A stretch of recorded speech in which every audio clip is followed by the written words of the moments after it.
un poco la ausencia de la esencia en este texto.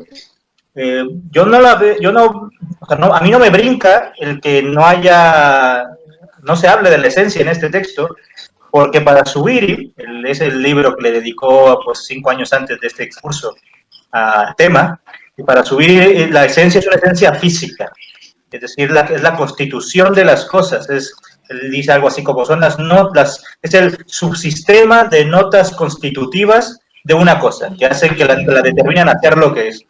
Por eso es que al inicio de ese libro sobre la esencia, critica primero a Husserl, luego a Hegel y luego a Aristóteles, porque a saber de Zubiri, otra cosa es que sea verdad, pero a saber de él, ninguno de los tres habló de la esencia física como constitución de la cosa. Se desviaron, dice Zubiri, por una vía lógica, conceptiva, ideísta o idealista, como se quiera llamar, pues que Husserl la esencia al final es el concepto puro o el sentido, para Hegel es pues, el concepto formalis con la unión del concepto objetivo, para Aristóteles pues es el correlato real de una definición, pero solo se ocupa de la definición y no del correlato real, en fin.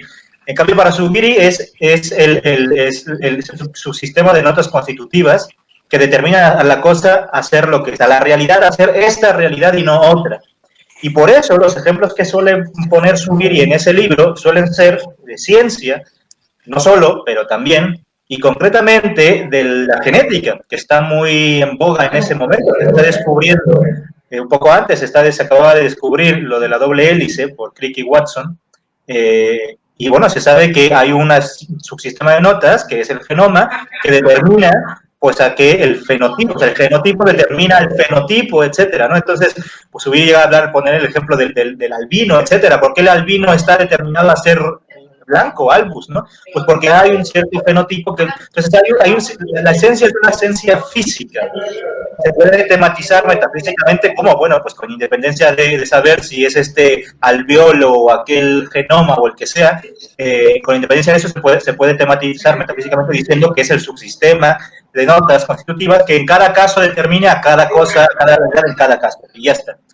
Eso pues no comparece en este texto, porque precisamente se está hablando más bien de la irrealidad, de cómo forjamos la irrealidad y además de cómo estamos obligados como hombres, porque recordemos el título del curso del libro es El hombre, lo real y lo irreal, y cómo lo empezaba él al inicio de las sesiones. No hay más irrealidad o cosas irreales que en el caso del hombre. Si no hubiera hombre no habría irrealidades.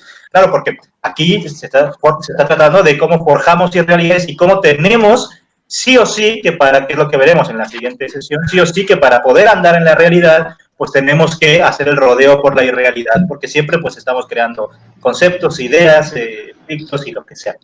Entonces, sí, pues idea de esa noción de esencia, pues no tendría que comparecer acá. Sobre lo de las notas y esto, y si los intérpretes, a ver, lo que ocurre sobre la esencia es un estudio sobre la constitución de la cosa en y por sí misma, por decirlo así. Y eso no obsta para que en el propio sobre la esencia haya ya más de 100 páginas, concretamente en el apartado llamado Realidad y Verdad, donde hay una especie como de teoría del conocimiento previo a que él postule estas nociones de notas constitutivas, adventicias, etcétera.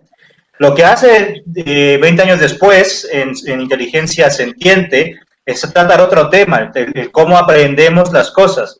Ahora, tu pregunta es si estas notas constitutivas se dan a la inteligencia. Sí, porque la inteligencia tiene diferentes momentos. El primero es el logos, el segundo es la razón y después la comprensión, y atravesando la aprehensión primordial de la realidad. Bueno, en cualquier caso, no es lo mismo aprender las cosas con el logos, es decir, dicho muy grosso modo, percibirlas, que aprender las cosas con la razón, dicho muy grosso modo, explicarlas, dar cuenta de sus fundamentos.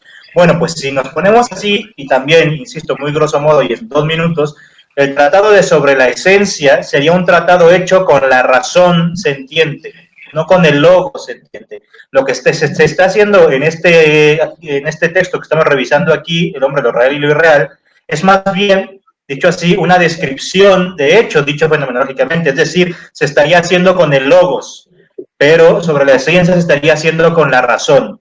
Dicho así, para darnos a entender, para que no se crea que una cosa desapareció y ya está, y que entonces Zubiri nunca volvió a tratar. No, no. Zubiri siempre tuvo presente sobre la esencia y siempre habló de que la esencia son las notas constitutivas, etcétera. Y ya está. Y por último, por lo de que sea neoescolástico, bueno, no sé de dónde eres, por el acento creo que también eres de España, pero pues la neoescolástica ha sufrido o ha pasado aquí en España ha pasado por por vicisitudes que ciertamente los filósofos que se preciaban luego de Ortega había que huir, primero Ortega, de esa idea neoscolástica, es decir, esta anquilosis, etcétera. Por eso es que quería huir, ¿no? Y por eso es que además los alumnos, como Diego Gracia y tal, mi maestro, lo que quieren es sacarlo de ahí y ponerlo a dialogar pues, con las filosofías más contemporáneas de su tiempo, como Husserl y esto. Y eso. A veces nos quedamos solo con el Zubiri de inteligencia y realidad, y quedamos en el de suyo y en la formalidad de lo real, que ese logro nadie se lo puede quitar, pero donde nos va a dar o nos va a posicionar hacia otras temáticas, hacia otros estudios, llámese praxeología como Antonio González lo ha hecho, llámese una visión neurofilosófica en clave zubiriana como lo está haciendo Jesús Conil, la parte reológica o la reología en Zubiri como lo está estudiando Carlos. Entonces, eso es lo importante en Zubiri, que nos da un montón de aristas, un montón de propuestas. 1, 2, 3,